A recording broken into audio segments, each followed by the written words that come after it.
ശേഖർ, വളരെ അങ്ങിപ്പോയി ഇതുവരെയുള്ള വാർത്തകൾ ശ്രദ്ധിച്ചു എന്ന് ഞാൻ കരുതുന്നു. ആ കുടുംബത്തിൻ്റെ ഭാഗത്തു നിന്നുള്ള വലിയ സങ്കടം അവർ പറയുകയുണ്ടായി. ആദ്യ ദിവസങ്ങളിലെ ആ വലിയ അനാസ്ഥ, ഇപ്പോഴത്തെ ഈ നിലവിലെ രക്ഷാപ്രവർത്തന രീതി അത് എത്രത്തോളം ഫലം കാണാൻ സാധ്യതയുണ്ട്? ഇപ്പോൾ തന്നെ സമയം 5:15 ഇരുട്ട് വീണ് തുടങ്ങിയാൽ ലൈറ്റ് സംവിധാനമൊക്കെ വേണ്ടത്ര ഉണ്ടോ എന്നറിയില്ല. ഇന്നലെ രാത്രി 9 മണിയോടെ അവർക്ക് നിർത്തിവെക്കേണ്ടി വന്നു. കാരണം അപകട സാധ്യതയുണ്ട്, നമ്മളതും കാണണമല്ലോ. കാരണം രാത്രി എന്തെങ്കിലും സംഭവിച്ചാൽ പിന്നെ അത് അതിലും വലിയ ദുരന്തമായി മാറും.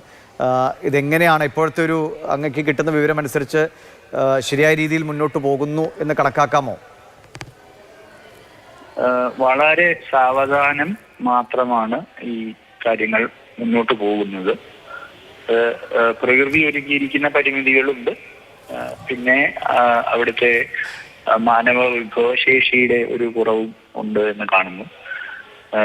ദേശീയ ദുരന്ത പ്രതികരണ സേനയുടെ മറ്റൊരു സംഘം ആന്ധ്രയിൽ നിന്ന് ഒരുപക്ഷെ അവിടേക്ക് എത്തും എന്ന് അറിയിപ്പുണ്ട് ഇപ്പോഴുള്ള സംഘത്തിന് പുറമെ. കൂടാതെ ഇപ്പോ പുഴയിൽ വീണ്ടും അവര് ലോറിക്ക് വേണ്ടി തെരച്ചിൽ ആരംഭിക്കുന്നു ഒരു 2 മണിക്കൂർ മുമ്പ് അറിയിപ്പ് കിട്ടിയിരുന്നു.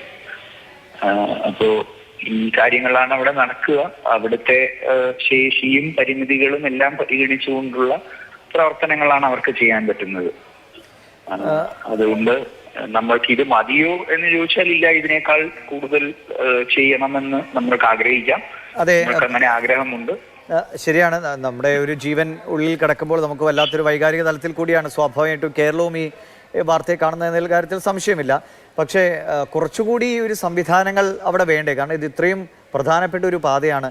അവിടെ ഇത്രയും വലിയൊരു ദുരന്തമുണ്ടായാൽ ഇത്ര സമയമെടുക്കണോ ഇതിന് വേണ്ട ഒരു ഇപ്പോൾ അവിടെ അപകട സാധ്യതയുണ്ട്, മണ്ണിടിയാനുള്ള സാധ്യതകളൊക്കെ നിലനിൽക്കുന്നു. ശരിയാണ്, എല്ലാം യാഥാർത്ഥ്യമാണ്. പക്ഷേ കുറച്ചും കൂടി ഒരു ഫോഴ്സിനെ ഇറക്കാനും മറ്റ് ടെക്നിക്കൽ സംവിധാനങ്ങളൊക്കെ കുറച്ചുകൂടി മികവുള്ളത് കൂടി എത്തിക്കാനുള്ള ഒരു വേഗം വേണ്ടേ? അതിൽ വലിയ പാളിച്ച ഉണ്ടായിട്ടുണ്ടല്ലേ? അല്ല, ഞാനിപ്പോ ഇതിനകത്ത് എന്ത് പാളിച്ച ഉണ്ടായി എന്ന പരിശോധനയ്ക്ക് തയ്യാറല്ല. അതിനുള്ള സമയവുമല്ല. കാരണം മറ്റൊരു സംസ്ഥാനമാണ്, അവരുടെ പരിമിതികൾ അവർക്കാണ് അറിയുക ഏറ്റവും നന്നായിട്ട്. ആ പരിമിതികൾക്കുള്ളിൽ നിന്നുകൊണ്ട് അവർ ആത്മാർത്ഥമായി പ്രവർത്തിക്കുന്നുണ്ട് എന്നാണ് നമ്മൾ മനസ്സിലാക്കുന്നത്. ഇവരുടെ ഭാഗത്തുനിന്ന് നമ്മൾ ചോദിക്കുന്ന കാര്യങ്ങളോട്, നമ്മൾ സജസ്റ്റ് ചെയ്യുന്ന കാര്യങ്ങളോട് വളരെ പോസിറ്റീവായ ഒരു സമീപനം ഉള്ളത് കൊണ്ടാണ് ഇന്ന് അവർ GPR ഒക്കെ കൊണ്ടുവരാൻ തയ്യാറായത്. ഇന്നലെ ബഹുമാനപ്പെട്ട മുഖ്യമന്ത്രി തന്നെ കത്തിലൂടെ ആവശ്യപ്പെട്ടിരുന്നല്ലോ GPR ഉപയോഗിച്ച് നോക്കണം എന്ന്. ലഭ്യമായ ഏറ്റവും അടുത്ത് ലഭ്യമായ GPR തന്നെ അവർ കൊണ്ടുവന്ന് ഉപയോഗിച്ചിട്ടുണ്ട്.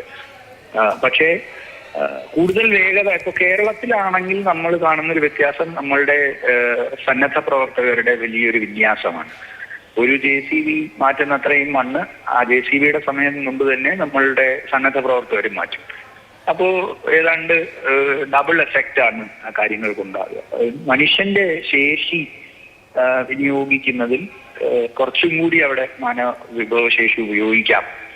അതിനുള്ളൊരു സാധ്യതയാണ് ഇനി അവിടെ ബാക്കിയുള്ളത്. പക്ഷെ അതിന് പറ്റുന്ന ഒരു സംവിധാനം അവിടെ ഉണ്ട് എന്ന് തോന്നുന്നില്ല. കാരണം ഇതിന് ഓപ്പോസിറ്റ് ഉള്ളൊരു ചെറിയ വില്ലേജ് പോലും കുറെ വീടുകൾ പോലും പുഴയിലേക്ക് ഒഴുകിപ്പോയി എന്നാണ് മനസ്സിലാക്കുന്നത്. അപ്പൊ ആ പ്രദേശം പൊതുവിൽ ഡിസ്ട്രസ്സിലാണ്. അന്നേരം ജനങ്ങൾക്ക് ന്യായമായും ഇങ്ങനൊരു കാര്യത്തിൽ ഇടപെടാൻ പറ്റില്ല. പിന്നെ അവരുടെ തന്നെ നാട്ടിലെ ഒരുപാട് ഒന്നിലധികം ആളുകൾ ഈ മണ്ണിനുള്ളിൽ കുടുങ്ങിയിട്ടുണ്ട് എന്നും അറിയുന്നു. അപ്പോ എല്ലാം കൊണ്ടും ഒരു ഡിസ്ട്രസ് സിറ്റുവേഷൻ ആണ്. ശരിയാണ്, അത് ശരിയാണ്. കാരണം അത്രയേറെ ഒരു ജനനിബിഡമായ സ്ഥലമല്ല.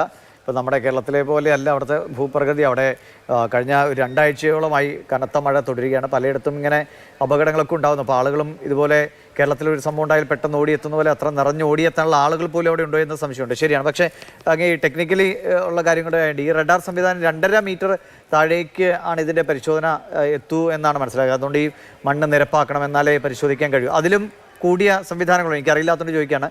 കൂടിയ സംവിധാനങ്ങളൊക്കെ ഉണ്ടോ? നമുക്കത് അവൈലബിൾ ആണോ? ഇന്ത്യയിൽ അവൈലബിൾ ആണ്. കേരളത്തിൽ നമ്മൾ national Jio physical research institute ഹൈദരാബാദിൽ നിന്നുള്ള GPR ഉപയോഗിച്ചിട്ടുണ്ട്.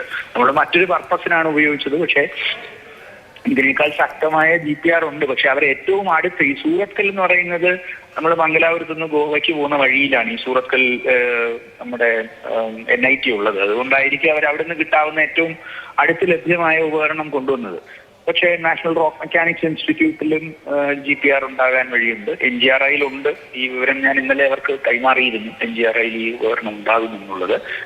ഇനി അവർക്ക് സാധ്യമായ ഒരു കാര്യം അത് കുടുംബവും അത് പറയുന്നത് കേട്ടു. അതിൽ പട്ടാളം വിളിക്കണം എന്നവർ പറയുമ്പോൾ പട്ടാളത്തിനേക്കാൾ പട്ടാളത്തിനുള്ളിൽ തന്നെ ഏറ്റവും സ്പെഷ്യലൈസ്ഡ് ആയിട്ടുള്ള ഒരു ഗ്രൂപ്പ് നമ്മൾ കേരളത്തിൽ ഒരുപാട് ഉപയോഗിച്ചതാണ്. നമ്മൾ കണ്ടതാണ് ഒരു പാലമൊക്കെ ഒരു മണിക്കൂർ കൊണ്ട് ഉണ്ടാക്കിയെടുത്ത MEG, മിലിറ്ററി എഞ്ചിനീയറിംഗ് ഗ്രൂപ്പ്, അല്ലെങ്കിൽ പഴയ Madras engineering group, Bangalore based ആണ്. അവരെ വിന്യസിക്കാനുള്ളൊരു സാധ്യത പരിശോധിക്കപ്പെടുന്നത് നല്ലതാണ്. അത് പക്ഷേ നമ്മൾക്ക് ചെയ്യാൻ പറ്റില്ല. ആ സംസ്ഥാനം തന്നെയാണ് അത് ആവശ്യപ്പെടുന്നത്. അവരാവശ്യപ്പെട്ടാലേ അത് കിട്ടൂ. MEG ഇടപെടുകയാണെങ്കിൽ കുറച്ചും കൂടി വേഗത്തിൽ മണ്ണുമാറ്റലും മറ്റ് എക്യുപ്മെന്റുകളുടെ വിനിയോഗവും ഒക്കെ ഉണ്ടാകും. അവിടെ MEG ഇത്തരം കാര്യങ്ങളിൽ വളരെ ശേഷിയുള്ള ഒരു പ്രസ്ഥാനമാണ്. ശരിയാണ്. അതുകൊണ്ട് തന്നെയാണ് ആ കുടുംബത്തിൻ്റെ ആവശ്യത്തിന് വേണ്ട രീതിയിൽ പരിഗണിക്കപ്പെടും എന്നൊരു പ്രതീക്ഷ നമുക്കുള്ളത്. വളരെ നന്ദി ശ്രീ ശേഖർ കുര്യാക്കോസ് പ്രതികരണം അറിയിച്ചതിന്. അപ്പോൾ